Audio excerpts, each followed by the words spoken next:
मेरा देवर 18 साल का हुआ तो मुझे अजीब नज़रों से देखता और कमरे में तेल की बोतल लेके घुस जाता। एक रात घर में मैं अकेली थी। देवर को अपने बेड पर सुलाकर गलती कर बैठी। देवर ने तो मेरे साथ अब ये हर रोज़ का होता जा रहा था। जैसे ही मेरा पति घर से काम के लिए जाता, मेरा पति का भाई यानी मेरा देवर मुझे बिल्कुल अपनी बीवियों की तरह ट्रीट करने लग जाता। वह मुझे यूँ महसूस करवाता शुरू करता कि मैं उसकी बीवी हूँ। शुरू में तो मैं यही समझती थी कि वह शायद मजाक कर रहा है या फिर अपने भाई की नकल उतारने लगा है। लेकिन वक्त गुजरने के बाद साथ साथ मुझे ये सब बहुत अजीब लग रहा था। मैं बहुत परेशान हो जाती थी, लेकिन मैं कुछ नहीं कर पा रही थी। मैं चाहती थी कि मैं उन सब के बारे में अपने पति को सब कुछ बता दूं कि उनका भाई कितना बदतमीज़ है और मेरे साथ किस तरह का रवैया करता है।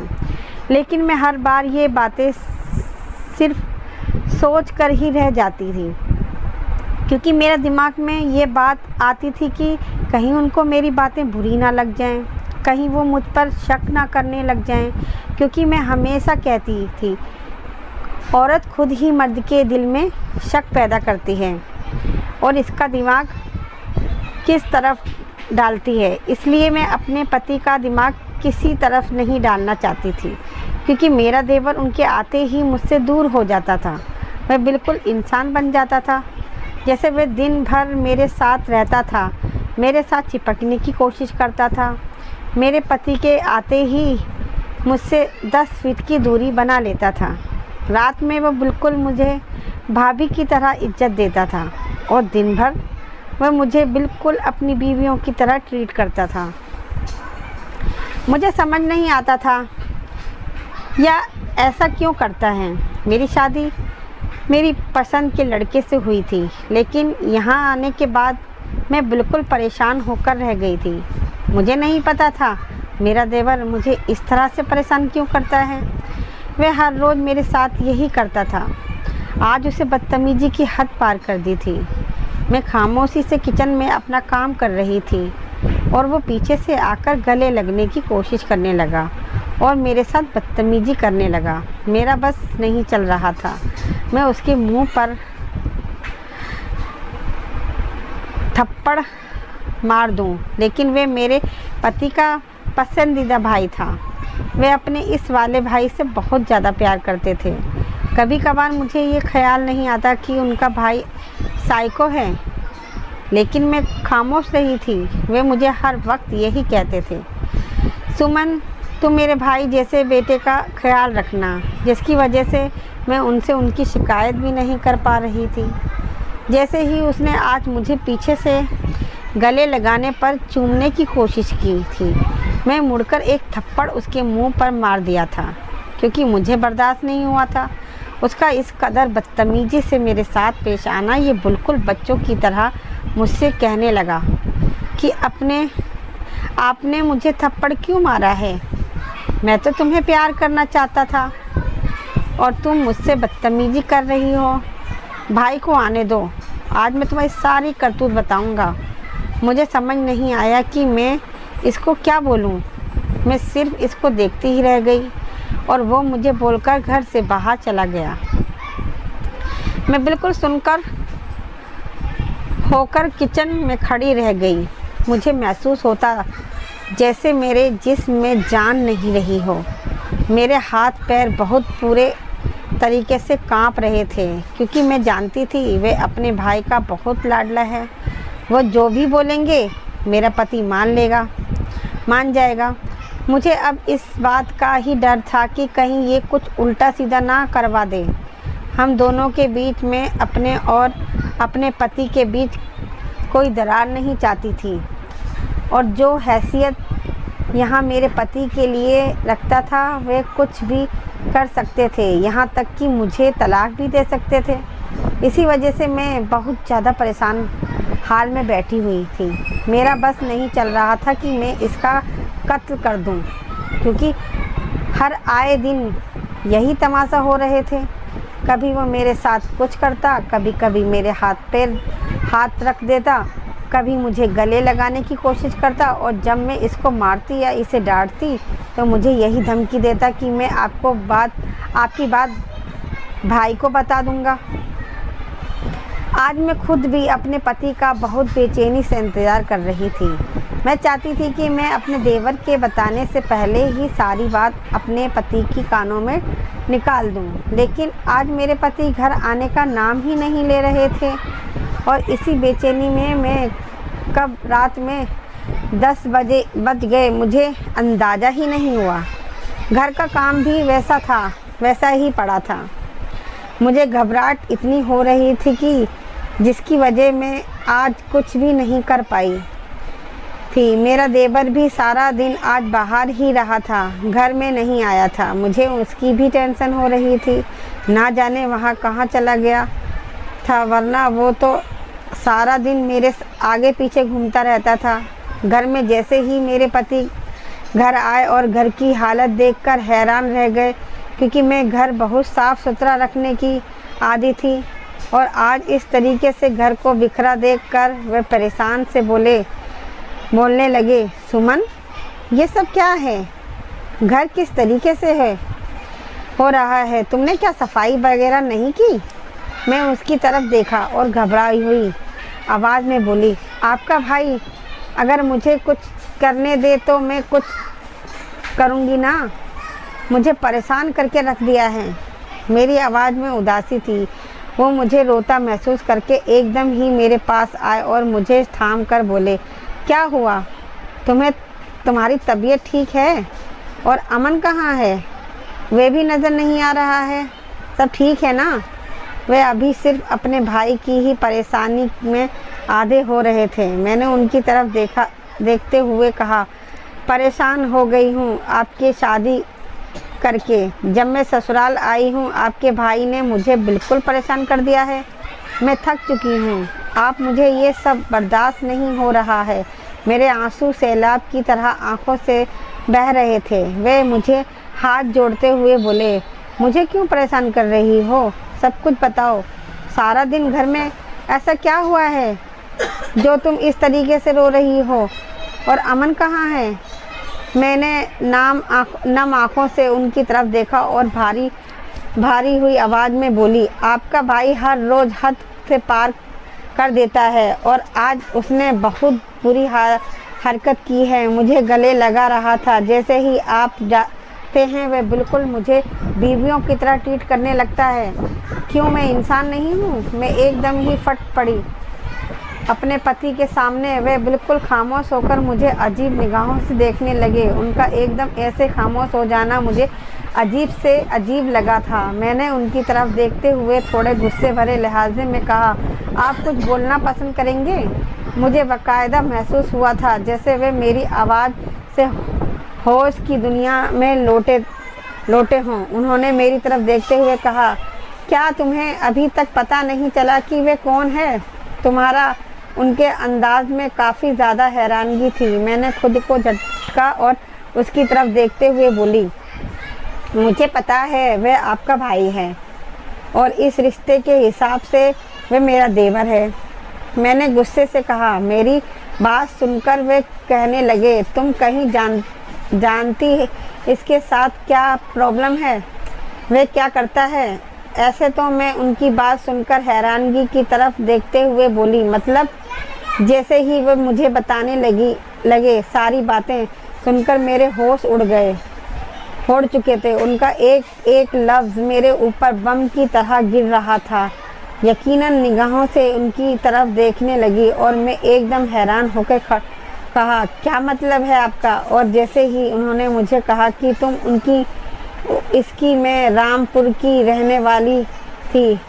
मेरे घर में 4 ही लोग थे, मेरे माँ बाप और एक मेरी छोटी बहन, और मेरा नाम सुमन है। मैं 22 साल की थी। मैं पढ़ाई करने के लिए मेरठ आई थी। वहाँ मैं यूनिवर्सिटी में पढ़ती थी।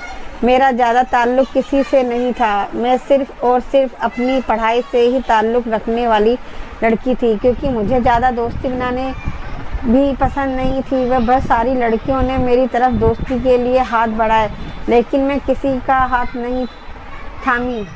क्या था, क्योंकि मुझे अकेले ही रहना था, बहुत पसंद था मुझे, ज़्यादा साथ किसी का भी पसंद नहीं था। मैं ज़्यादातर अपने फैमिली वालों से भी इतनी बातचीत नहीं करती थी, वह तक कि कोई मेरा हमराज भी नहीं था, मेरा खुद ही बहन भी नहीं। मेरे उस नेचर की वजह से कोई लड़का मेरी तरफ बढ़ने की हिम्मत नहीं कर पाता था, और जब वो लड़कियां ने मेरी तरफ आने पूरे तरीके से छोड़ दिया था, वह वजह से मैं बहुत ही खुश थी। मैं हॉस्टल में रहकर आराम से अपनी पढ़ाई कर रही थी। उन्हीं दिनों ही कुछ नए स्टूडेंट हमारी क्लास में दाखिल हुए थे, और उनमें से ही एक मेरे पति ही थे। उनका देखकर मुझे एकदम अजीब सी कोशिश महसूस हुई। मेरा दिल चाहता था कि मैं उनके पास जाऊं और बातें करूं। वे बहुत खूबसूरत थे। काफ़ी लड़कियां उनकी तरफ आभारी निगाह से देखती थीं। काफ़ी सारी लड़कियों ने उनसे दोस्ती करने की कोशिश भी की, लेकिन अब उनकी नेचर की वजह से उनके पास नहीं आई और अपनी जगह पर बैठी रहीं। मैं देखने में बहुत खूबसूरत थी। मेरी आँखें बड़ी बड़ी थी, मेरा चेहरा दूध की तरह सफ़ेद था। वह लड़का मेरी तरफ अट्रैक्ट होता रहा। ऐसे ही मेरे पति के साथ हुआ था, और उन्हें सबसे अच्छी मेरी ये बात लगी कि मैं किसी भी लड़के से बात नहीं करती थी, जिनकी वजह से वे मुझसे बहुत गहरी निगाहों से देखते थे। मैं उनकी निगाहें अपने वजूद पर बहुत महसूस करती थी, लेकिन कोई भी बात जाहिर नहीं होने देती थी। मैं जानती थी कि वे मुझे ही देख रहे होते हैं, लेकिन मैं उनकी तरफ उस वक्त कभी भी नहीं देखती थी जब वे मेरी तरफ देख रहे होते थे। कुछ दिन जैसे ही गुजरे, वे मेरे साथ बहाने बनाने से बातें करने लगे थे। ये कभी नोट्स ले लेते थे या कभी कोई कॉपी ले लेते थे। मैसेज कर रही थी कि वे मेरे कुछ ज़्यादा ही इंटरेस्ट ले रहे थे, लेकिन मैं जाहिर नहीं कर रही थी कि कहीं ना कहीं मेरे दिल में भी ये उमंग थी कि मुझसे उनसे बातें करूं। लेकिन अपने नेचर की वजह से मैं किसी की भी कुछ भी बात नहीं करती थी, ना ही सामने से किसी से कुछ कहती थी, ना गुजरते हुए। और हमारी क्लास के आखिरी दिन चलने लगे, वे मेरे पास आकर बाकायदा बैठने लगे। हम हल्की फुल्की बातें करते थे, और इन्हीं बातों में हमारी आपस में अच्छी दोस्ती हो गई। मैंने ज़िंदगी में आपको अपना सबसे पहला दोस्त बनाया था, वरना मैं किसी से बात तक नहीं करती थी, और मैं ना जानती थी उनको सबसे पहला दोस्त बनाऊंगी। वही मेरी मोहब्बत बन जाएगा। दोस्ती कब, हम लोगों की मोहब्बत कब बदल गई, ये पता ही नहीं चला। शायद हम दोनों के दिल में एक दूसरे के लिए जज्बात बिल्कुल एक जैसे थे। उनकी वजह से हम दोनों ने एक दूसरे से मोहब्बत का इजहार किया था। क्लास पूरी होने के बाद मुझे अपने शहर वापस जाना था, लेकिन हम दोनों के दिल बहुत उदास थे। ना मैं अब वहाँ जाना चाहती थी, ना ये मुझसे वहाँ भेजना चाहते थे। मैं जाने के बाद हम लोगों की बातें मोबाइल पर होने लगी थी। दोनों आपस में बहुत बातें करते थे, और इसी दौरान उन्होंने मुझे मोबाइल पर शादी के लिए प्रपोज़ कर दिया, और मैंने भी बिना सोचे समझे उनके प्रपोज़ के लिए हाँ कर दी। कुछ वक्त बाद ही आपने माँ बाप के साथ हमारे घर आए थे, और उन्होंने मेरे लिए हाथ मांग लिया था। मेरे माँ बाप ने मेरी खुशी देखते हुए रिश्ते के लिए इनकार नहीं किया था, बल्कि उनका रिश्ता स्वीकार करके मेरी शादी उनके साथ बहुत धूमधाम से करा दी थी। मैं विदा होकर वापस मेरठ आ गई थी। ससुराल में सिर्फ मुझे अपने पति के माँ बाप और उनका एक छोटा भाई ही नज़र आया था। उनका भाई 18 साल का था। वह देखने में बिल्कुल अपने भाई जैसा था। उसकी शक्ल मेरे पति से बहुत मिलती थी। मेरे पति ने मुझे पहली रात ये चीज़ बता दी थी कि उनका छोटा भाई उनके औलाद जैसा है। मुझे उनकी तरफ से कोई भी शिकायत का मौका नहीं मिला। मिलना चाहिए। मैं अपने भाई से बहुत प्यार करता हूँ और मैं उससे भी बहुत प्यार करता हूँ, लेकिन मेरे भाई का पलड़ा भारी है। मेरे लिए वे बहुत ख़ास है। माँ बाप के बाद मेरे पास एक यही रिश्ता है, बाकी रहता है। अब तुम ही हो मेरी ज़िंदगी में, तो तुम भी मेरी तरह ही इसका ख्याल रखोगी। मेरा दिमाग में ये बातें बैठ गई थी। उनके लिए उनका भाई बहुत ख़ास है और मेरे लिए मेरे पति बहुत ख़ास थे, इसलिए मैंने उनके भाई का बहुत ख्याल रखा शुरू कर दिया। और शुरू के दिनों में तो वो सब बहुत अच्छा चल रहा था। भाई मेरे बहुत करीब, मेरी बहुत इज्जत करता था, निगाहों झुकाकर मुझसे बात करता था। मैं खामोशी से उसके आगे खाना रख देती थी और बहुत प्यार से उससे बात करती थी। मैं बिल्कुल माँ जैसा ख्याल रखना चाहती थी, लेकिन इसके इरादे कुछ और ही थे। वक्त गुजरता गया और वह मेरे साथ फ्री होना शुरू हो गया। शुरू के दिन में मुझे ये सब कुछ अजीब लग रहा था, लेकिन मैंने सब कुछ नज़रअंदाज कर दिया था। लेकिन मुझे नहीं पता था मेरे नज़रअंदाज करने के लिए गले की आफत बन जाएगी। वो मेरे साथ बहुत बदतमीज़ी करने लगा था।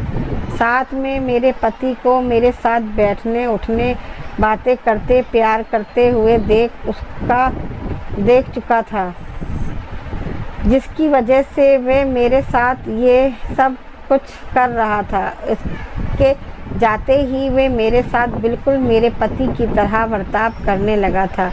जिस तरीके से वो मुझे प्यार से बुलाते थे, मेरा नाम को बहुत खूबसूरत अंदाज में लेते थे, बिल्कुल वही इस तरीके से ही करने लगा था। मैंने बहुत अजीब तरह से इसकी तरफ देखा था। मैंने इसको टोका भी था, तुम इस तरीके से मुझे मत बुलाया करो, मैं तुम्हारी भाभी हूँ। लेकिन इससे ये कहकर टाल दिया था कि आप मेरी दोस्त भी तो हो। मैं इस वक्त इस बात को नज़रअंदाज कर दिया था और अपने काम में बिज़ी हो गई थी। अगले दिन ये चीज़ दोबारा हुई। जिस तरीके से मेरे पति मुझे अपने हाथ से खाना खिलाने लगते थे, कभी कभार ऐसे ही मुझे अपने हाथ से खाना खिलाने लगता। मैंने इसी तरह मुझे गुस्से भरी निगाहों से देखा और उसे डांट दिया। ये सब चीज़ अच्छी नहीं होती है, तुम अपना खाना खाओ। लेकिन वे इस कदर नाराज़ हो गया कि वे घर से चला गया, और वह घर से गया तो रात तक वापस नहीं आया। और यही चीज़ मेरे पति को बहुत बुरी लगी। उन्होंने मुझे अगले दिन बहुत डांटा कि तुम्हें इस तरीके से नहीं करना चाहिए था। वह तुम्हें प्यार से खाना खिला रहा था तो तुम इसका खाना खा लेती, तुम्हारा कुछ जाता थोड़ी। और ये मुझे बहुत अजीब बातें लग रही थी क्योंकि मैंने इस तरीके का माहौल बिल्कुल भी नहीं देखा। मैं सिर्फ अपने करीबी रिश्ते के साथ ही ज़्यादा फ्री होना पसंद करती थी। मैं जानती थी कि एक देवर और भाभी का रिश्ता आग का रिश्ता होता है, इस वजह से मैं इससे दूर रहती थी। लेकिन वे मेरे साथ कुछ ज़्यादा ही फ्री होने की कोशिश कर रहा था, और आज तो बहुत ज़्यादा हद हो गई थी कि वो मुझे पीछे से आकर गले लगाने की कोशिश कर रहा था। जब मुझसे बर्दाश्त नहीं हुआ तो मैंने घूमकर एक ज़ोरदार थप्पड़ सीधे गाल पर दे मारा, और ये बात इसको इस कदर चुभी कि वे मुझे सुनाकर चला गया था। मुझे डर भी लग रहा था कि अपने पति से, लेकिन मैं आज अपने पति का बहुत बेसब्री से इंतज़ार कर रही थी क्योंकि मैं चाहती थी कि मैं आज उन्हें सब चीज़ साफ तरीके से बता दूं। उसके जाने के बाद उनका भाई मुझे किस तरीके से बात करता था, किस तरीके से मुझे बर्ताव करता था, और जैसे ही वे घर आए और मैंने उन्हें बताना शुरू किया कि आपका भाई मेरे साथ क्या करता आ रहा है, वे मेरी बात सुनकर बिल्कुल हैरान हो गए। और उन्होंने मुझे बताया कि वे बीमार है, उसका दिमाग की संतुलन ठीक नहीं है, इसकी तबीयत ठीक नहीं रहती है। मुझे वे इस वक्त फॉलो करता है। जैसे जैसे मैं करता हूँ वैसे वैसे ही वो करने की कोशिश करता है और उसमें तुम्हें और मुझे देख लिया था इस तरीके से करते हुए। इसी वजह से वह तुम्हें अपनी बीवी मान रहा है। लेकिन मैंने उसकी सब बातें सुनकर यही कहा, तो फिर आप इसका इलाज क्यों नहीं करवाते? क्या मैं पागल हूँ जो मैं इसके इस तरीके की बदतमीजियाँ बर्दाश्त करूँगी? ये तो बहुत गलत बात हो जाएगी ना मेरे लिए। गैर है और वो मेरे साथ किस तरीके से हरकतें कर रहा है आप खुद देखो। और अगर किसी बीमार का शिकार है तो इसका इलाज कराओ, इसे अच्छे डॉक्टर से। यह बात सरासर गलत है। मैं ऐसी हरकत बर्दाश्त नहीं कर सकती। मेरी बातें सुनकर मेरा पति उल्टा मुझे पर गुस्सा करने लगा। मेरा भाई बीमार है और तुम ऐसी बातें कर रही हो। वो कौन सा आपके होश में होकर हाथ लगाता है? इस बेचारे को तो कुछ मालूम भी नहीं है। वो तो जैसे मैं करता हूँ मुझे देखकर वैसा ही करता है। इसका दिमाग बच्चों की तरह है। तुम्हें इस बातों का एतराज़ नहीं करना चाहिए। अपने पति की बातें सुनकर मुझे बहुत गुस्सा आ रहा है और मुझे कहा कि वह एक जवान मर्द है, कभी भी उसके जज्बात भटक सकते हैं। वह मुझे ना समझ अकल है कि, लेकिन मैं ना समझ नहीं हूँ, मैं कम अकल नहीं हूँ। मेरे लिए मेरा देवर है, गैर मर्द है। मुझे आज की करीबी बर्दाश्त नहीं होती है। हर जिद बर्दाश्त नहीं कर सकती कि वह मुझे हाथ लगाए, मुझे छुए। मुझे बिल्कुल भी अच्छा नहीं लगता और आपको इस बारे में सोचना चाहिए। इसको आराम से समझाइए, प्यार से इस सब की गलती का फ़र्क बताइए, जिस तरह हम बच्चों को समझाते हैं। आप बस यही सोचकर उसे कुछ ना कुछ कहते और ना ही कुछ किसी और को कहने देते। वे नॉर्मल नहीं हैं। आप बाकी जैसे नज़रें ना चुराएं। इस बात को जब मैं अपने पति से कहा तो मेरे पति की शर्मिंदगी का एहसास हुआ और फिर वे खामोश हो गए। फिर मैंने उनको प्यार से समझाया। आप जानते तो हैं, एक औरत के लिए सबसे बड़ी चीज़ उसकी इज्जत होती है। वह जो मकाम अपने पति को देती है वह किसी और को नहीं दे सकती। आप नहीं समझते आपकी कॉपी करके किस हद तक चला गया है। वह कल तो इसके वह हद भी लगी तो मेरा पति बोला, तुम सही कह रही हो, मैं इसके मामले में कुछ ज़्यादा ही सोच रहा था। शायद इस वजह से मैंने इसको ज़्यादा ही छूट दे दी। तुम सही बोल रही हो। मैं अब इस पर नज़र रखूँगा। इस प्यार से समझाऊँगा। और ऐसा ही हुआ। मेरे पति ने इसको प्यार से समझाना शुरू किया, लेकिन अब वह ज़िद्दी बन चुका था। मेरे पति का सामना बोझना उसे बिल्कुल भी पसंद नहीं आ रहा था। फिर भी वे मेरे पास आता, मुझे हाथ लगाता। पहले जो मेरे पति और बातों को इग्नोर करते थे वे भी नोट करने लगे थे कि वे उनकी हरकतें कुछ ज़्यादा ही बढ़ने लगी हैं। एक रोज़ इसने मेरे पति से कहा कि आप अपने लिए कोई और लड़की ढूंढ लीजिए, मुझे भाभी बहुत अच्छी लगती है, ये मेरी बीवी है। ये सुनकर मेरा पति गुस्से से आग बबूला हो गया।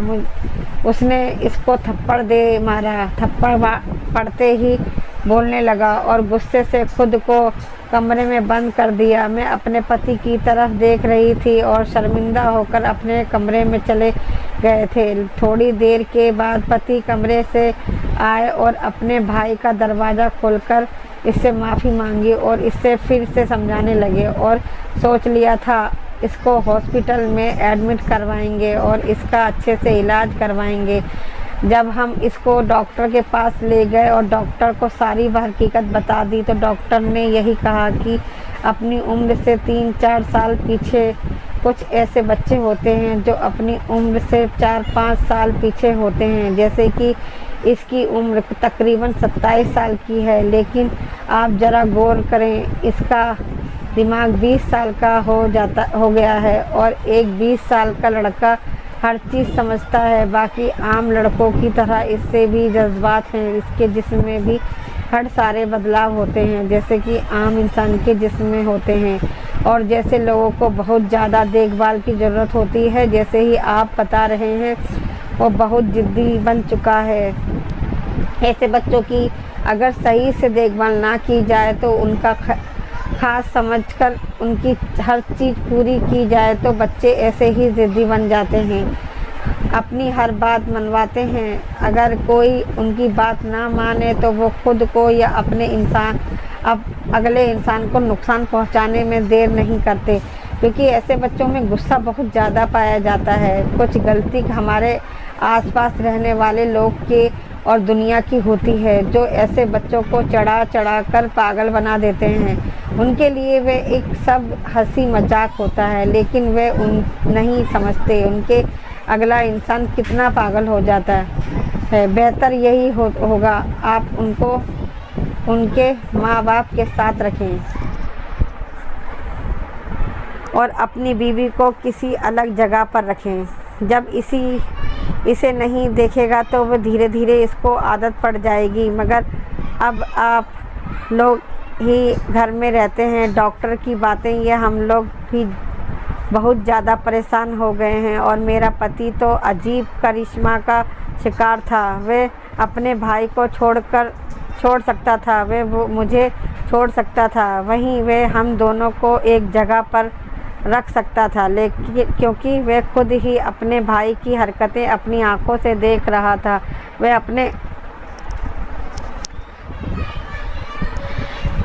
अपने पति को अकेला नहीं छोड़ूंगी, ना ही मैं उसको इतना ज़्यादा परेशान देख सकती हूँ। मैंने ये फ़ैसला किया था हम एक ही घर में रहेंगे और अब मैं खुद भी अपने देवर पर बहुत ज़्यादा ध्यान दूँगी। इससे समझाऊँगी, इससे कहूँगी कि तुम मेरे भाई हो। यह बहुत ज़्यादा मुश्किल है पर सही भी थी। ज़्यादा परेशानियाँ देखी थी आपने देवर की वजह से। मैंने इसको बहुत समझाया, इसके भाई की तरह ट्रीट किया। धीरे धीरे इसमें काफ़ी बदलाव आते जा रहे थे। वह मुझे बहन कहता था। अब मेरे से दोस्ती कर ली थी। मैं इसको अच्छी सी कहानी सुनाती थी, खाना बनाकर खिलाती थी, इसका ख्याल रखती थी, लेकिन एक तरीके से इसको अपने करीब आने से रोकती थी। बस इसी में खुश हो जाता था कि मैं अब इस पर टाइम देने लगी थी, इससे बात करती थी और मेरा पति ये सब देखकर बहुत ज़्यादा खुश था। वह हर वक्त मेरा शुक्रिया करता रहता था कि मैं इस मुश्किल घड़ी में इसे अकेला नहीं छोड़ा और इसका साथ दिया। और एक वक्त ऐसा भी आया कि मेरा देवर बहुत ज़्यादा बीमार हो गया, तब भी मैंने इसके बहुत ज़्यादा ख्याल रखा, इसकी सेवा की, लेकिन शायद इसकी ज़िंदगी आगे नहीं लिखी थी। वह इस बीमारी से लड़कर एक दिन इस दुनिया से जा चुका था। वह हमारे घर का एक मेंबर था। मैंने इतने साल इसके साथ गुजारे थे। मेरे पति को बहुत ज़्यादा दुख हुआ, लेकिन मेरा पति तो जैसे टूट चुका था। हकीकत ये थी कि इसके ठीक होने की कई असर नज़र नहीं आते थे, क्योंकि इसे कोई बीमारी थी बचपन से ही। अपनी उम्र से 5-6 साल पीछे या ऐसे बच्चों तक वक्त के साथ बड़े हो जाते हैं, लेकिन इनका दिमाग छोटा ही रहता है। वे कभी भी एक नॉर्मल ज़िंदगी नहीं गुजार पाते, क्योंकि वे देखने में ही कुछ नॉर्मल नहीं लगते। वह अटक कर बात करता था, इसका पेट बहुत ज़्यादा निकला हुआ था। मेरे पति अब हर वक्त मेरा शुक्रगुजार रहता है कि मैं इसके भाई का बहुत ज़्यादा ख्याल रखा था। आखिरी वक्त में मैंने इसकी इतनी सेवा की, मैंने अपने पति का दिल जीत लिया था।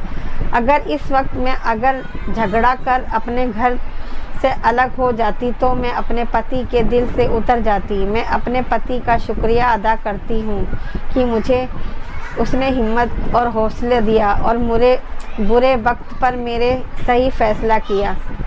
आपको हमारी कहानी अच्छी लगी हो तो कहानी को लाइक करना, सब्सक्राइब करना और कमेंट करना। धन्यवाद।